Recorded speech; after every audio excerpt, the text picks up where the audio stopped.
Good morning and Happy New Year. The words for the call to worship this morning come from the Reverend Sylvia L. Howe. Like Janus, the Roman god, we gather with part of us looking backward and part of us looking forward. We gather on the edge of the new year, saddened by our losses, cherishing our joys, aware of our failures, mindful of days gone by. We gather on the cusp of this new year, eager to begin anew, hopeful for what lies ahead, promising to make changes, anticipating tomorrows and tomorrows. We invite you to share our celebration of life, knowing that life includes good and bad, endings and beginnings. Welcome to our celebration of the new year. We begin our service by lighting the chalice, symbol of our religious, liberal faith and traditions. And I share these words by Lois Van Leer before lighting the chalice, and she says, "We light this chalice on the brink of a new year, letting go of what has been, open and hopeful for what may come, renewed, restored, ready to live life fully anew. May we move forward with intention."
this morning's service is going to be a little bit different.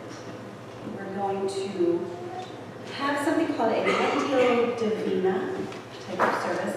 This is my first time attending or participating in this type of service, so it's as new to me as it might be to you. Lectio Divina is a service of readings followed by meditation to reflect on the readings that we've just heard. So we'll be participating in that this morning. There's more music than in a normal worship service. There's more quiet reflection. And I would like to share with our first story. This is a story for all ages, so I don't know that we have too many children here, but if you'd like to come to the front, I'd be happy to gear my story toward you. And I'll start with the mic here, but then I'll be making my way with two devices, which probably wasn't very well planned out. But here we go. I would love to share the story that comes from Hinduism. Hinduism being a very prominent religion in the world. It's actually one of the oldest, if not the oldest, religion in the world. And it's celebrated in India by about 80% of its population and in many other countries throughout the world as well. Here at USG, we celebrate Diwali, which is a Hindu celebration. And I'd like to share that there are three primary deities in Hinduism. One is Brahma, who creates the universe. Vishnu preserves the universe. And Shiva destroys the universe. And this is a story about Shiva's family. So Shiva and Parvati have a son. Parvati created this son from her own body. By taking parts of her body, she sculpted a boy, a young boy, not a baby, but a young boy. And Shiva, not knowing who this boy was created to protect his mother, and he was outside her palace protecting her and would not let anyone in, including his own father. So when Shiva had returned from being out and about, they did not know who each other was. And because Shiva is a destroyer of the universe, he's quite strong and aggressive. And not knowing who this boy was, he took away his head. And then, knowing after this who his mother was, that was his wife, and feeling terribly sorry for what he had done, he had run out into the forest. And the first head he could find was an elephant's. And he placed that elephant's head on the child's body, and the child was then complete. So Ganesha, and I will show you a picture in a minute, Ganesha is a Hindu deity most beloved in all of Hinduism. He's most beloved probably because he's a child, but he's also representative of new beginnings. And he represents a remover of obstacles. So any obstacles that we're looking to face in 2017, we can just evoke the love and the new beginnings that are created by Ganesha. Because he also promises prosperity and success, and he's a protector against adversity. And we are probably imagining that we'll come across adversity in this year as it unfolds. His head symbolizes unmatched wisdom and the gaining of knowledge through reflection and listening. And because of his role as his mother's doorkeeper, he is often placed facing doorways to keep out the unworthy. And I have a little story about Ganesha. Ganesha is like many people and many children. Ganesha was one day very bored because his parents were very busy. And here's Ganesha. He was very bored because his parents were busy and he wanted to play. So when he went outside, he found a cat. And he, as a little boy, wanted to play with the cat in a way that many boys probably would. He yanked at his tail, he ruffled his fur in the wrong way, he dipped him into the mud, and dipped him even longer into the mud, and dipped him again until he almost couldn't breathe. And then he went home feeling satisfied that he had had his fill of play. And when he came home, his mother, Parvati, and she is here, herself, a beautiful, beautiful deity herself, was muddy and disheveled, and not quite together. And he was very distraught when he saw this. He couldn't believe that his beautiful mother, his usually very together, very well-dressed, very clean and shining mother, was muddy that day. And he didn't understand it, and he was very upset. And she explained to him one of the principles of Unitarian Universalism, which is the interdependence of all beings. She says, when you were playing with that cat, you were actually playing with me. So when you hurt that cat, you actually hurt me. And so that is why I am as I am, because of your play with this cat. And as you can imagine, Ganesha was very distraught, because everyone wants their mother to be happy and together and joyful. And I also have some pictures of Shiva. Shiva's the daddy. So when the daddy saw that his wife was disheveled and muddy, and when Ganesha saw this as well, he understood that he and his actions affecting negatively out in the world to anyone is a negative action to his mother and his family and those that he loves. So Ganesha, representing new beginnings, understood that he needed, as he continued to move forward, to correct his ways and be more loving to all, because we are all interconnected. So that's my story about Ganesha, and I love, as I've learned a little bit about Hinduism as a yoga teacher, I love thinking about Ganesha. He's pot-bellied, he's joyful, he represents wisdom and new beginnings and remover of obstacles. And so whenever I feel the need to start anew, I like to chant a Ganesha chant. And I'm going to try this a cappella. And I invite you to close your eyes, sitting tall with your spine nicely risen, shoulders up, back, and down. And the idea when you chant in yoga classes or when you chant in Hinduism is that you are evoking the spirit of that deity to help fulfill what's missing in your life or what you would like to have more of. It is a call and response chant, so you're welcome to join me or just take in the sound vibrations.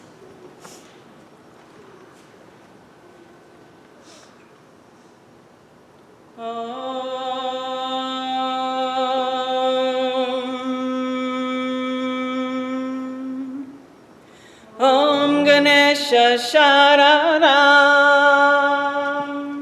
Om Ganesha Shararam. Join me if you like. Om Ganesha Shararam.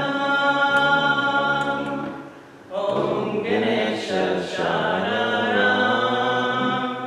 Hari Om Ganesha Shararam. Hari Om Ganesha Shararam. Join me if you'd like. Hari Om Ganesha Shararam. Hari Om Ganesha Shararam. Shararam Ganesha Shararam. Shararam Ganesha Shararam. Shararam Ganesha Shararam. Shararam Ganesha Shararam. Ganesha. Om Ganesha Shararam. Ganesha. Om Ganesha Shararam. Om Ganesha Shararam. Om Ganesha Shararam. Om Ganesha Shararam. Om Ganesha Shararam.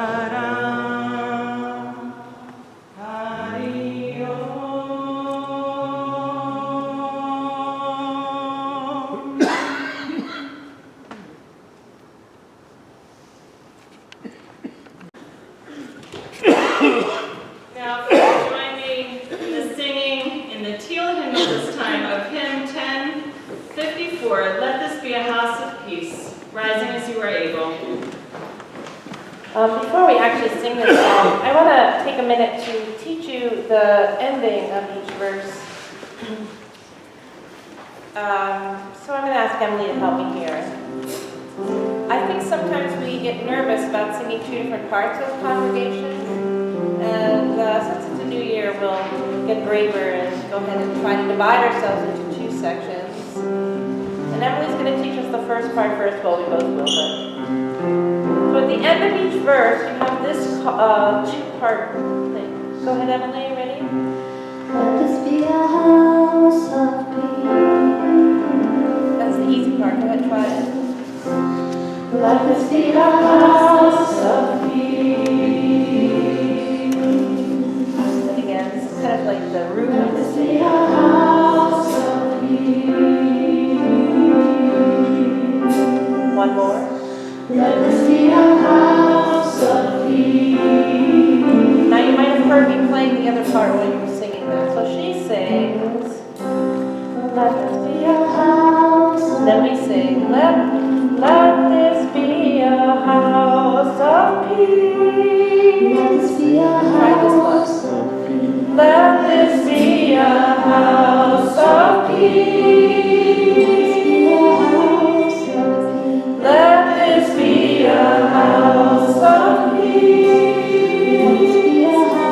So when we sing this song, the first three verses, we'll just sing that through once. But at the end, after the fourth piece, we'll dwell in them for a few minutes and think about how the peace of this congregation and this house helps us move forward during the week and the days and the new year.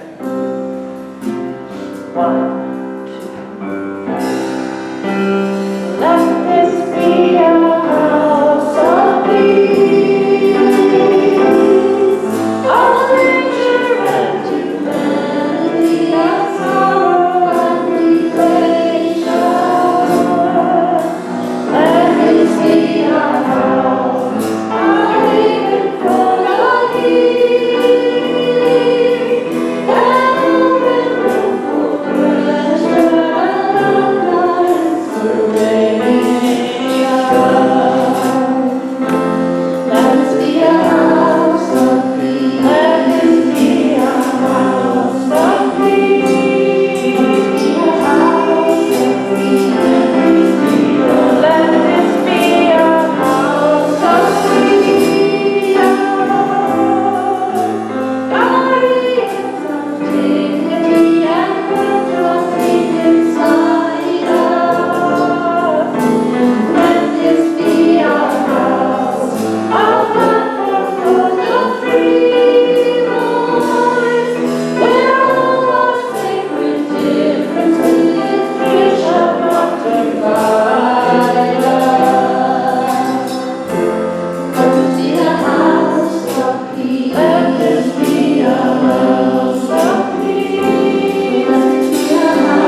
It will be followed by a few moments of quiet reflection.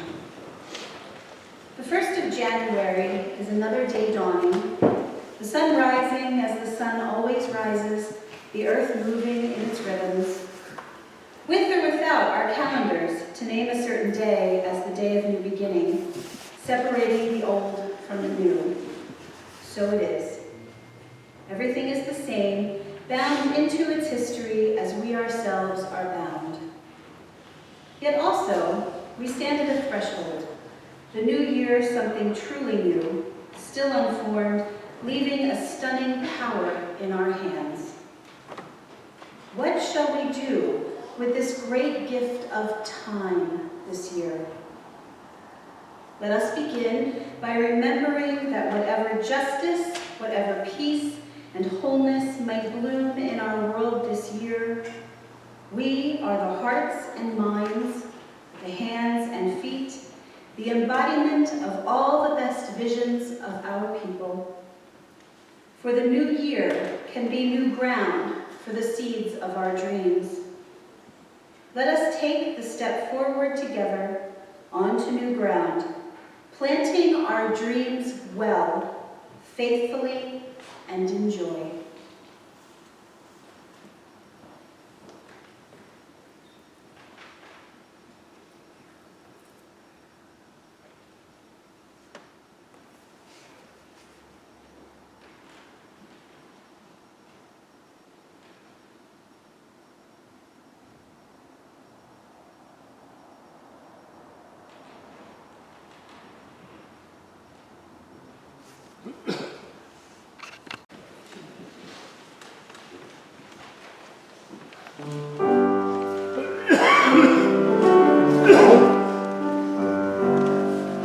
We've cleared off the table, leftovers saved, washed the dishes and put them away.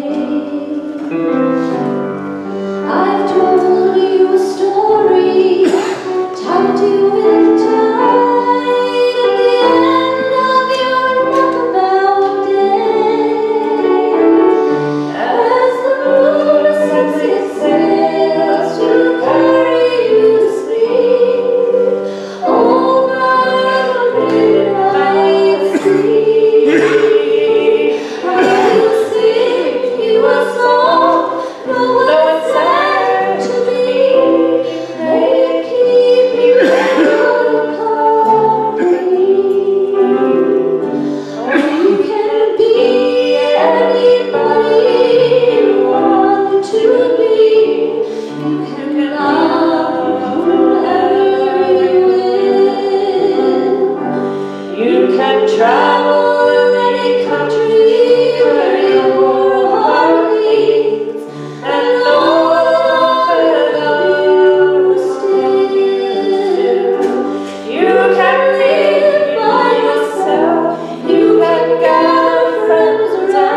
I'd like to share a reading by an author named John O'Donoghue, who says, "In out-of-the-way places of the heart, where your thoughts never think to wander, this beginning has been quietly forming, waiting until you were ready to emerge. For a long time, it has watched your desire, feeling the emptiness grow inside you, noticing how you will yourself on. Still unable to leave what you had outgrown, it watched you play with the seduction of safety and the gray promises that sameness whispered, heard the waves of turmoil rise and relent, wondering, would you always live like this? Then the delight, when your courage kindled, and out you stepped onto new ground, eyes young again with energy and dream, a path of plenitude opening before you. Though your destination is not clear, you can trust the promise of this opening. Unfurl yourself into the grace of beginning that is one with your life's desire. Awaken your spirit to adventure, holding nothing back. Learn to find ease in risk. Soon you will be home in a new rhythm, for your soul senses the world that awaits you."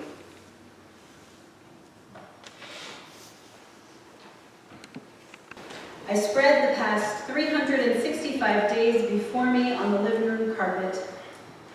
Point to the one where I decided to shed everything not deeply committed to my dreams. Refused to be a victim to the self-pity. Here is the week I spent in the garden. In the spring, I wrung the self-doubt by its neck, hung your kindness up, took down the calendar, danced so hard my heart learned to float above water again. In the summer, I unscrewed all the mirrors from their walls, no longer needed to see myself to feel seen. Combed their weight out of my hair. I fold the good days and place them in my back pocket for safekeeping. Draw the match, cremate the unnecessary. The light of the fire warms my toes. I pour a glass of hot water to cleanse myself for January. Here I go, stronger and wiser into the new.